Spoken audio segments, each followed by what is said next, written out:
The future of New Forest Cemetery in South Utica is looking blurry right now, facing a significant amount of financial stress.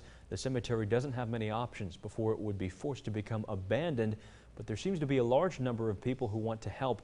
Our Jen Seelig has more details in the studio. Jen.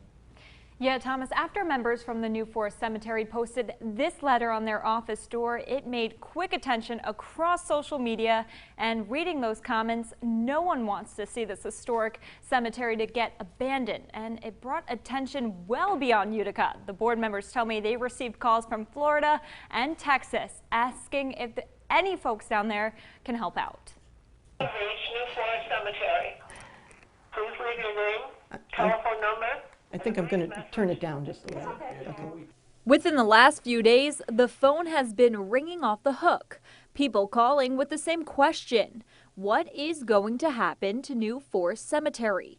We do not-for-profit very, very well. Okay? We rarely show a profit.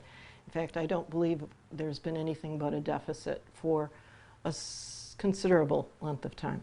With a financial burden, the board is in dire need of help. They're looking for more hands on deck. If you're a lot owner here and you've got loved ones here, you've got motivation. We need someone with legal expertise. We need someone with personnel expertise. We need someone with financial expertise. And that list goes on. Of course, not wanting to abandon this 134-year-old cemetery, there's still a small sight of light. Either find people and create a new board, or the city of Utica is eligible to take it over. The city would be the next governmental entity that would be given the opportunity to take us over. Okay. So if they elect not to do so, then they are not going to have to do so. And given their budget situation, okay, I understand that their tax revenue is down, especially sales tax. I would be rather surprised if they did. Okay, and then the next step, if they weren't going to take us over, would be whether another cemetery would want to take us over. But after talks with other cemeteries, Deborah says it's just not feasible. It's going to be a challenge, but I think it's worth saving.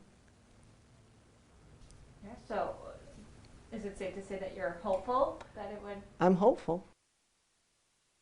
Since that letter circled Facebook, volunteers have stepped up to help clean the property. And in less than 2 weeks, lot owners will be able to vote on saving the cemetery, or they'll have the option to abandon it. Representatives from the Division of Cemeteries and city officials will be there, and that meeting will be July 2nd at 5 p.m. at the Hannah Park. And everyone who will be there will need to be wearing a face covering. Reporting, Jen Seelig, Eyewitness News. Thomas? Jen.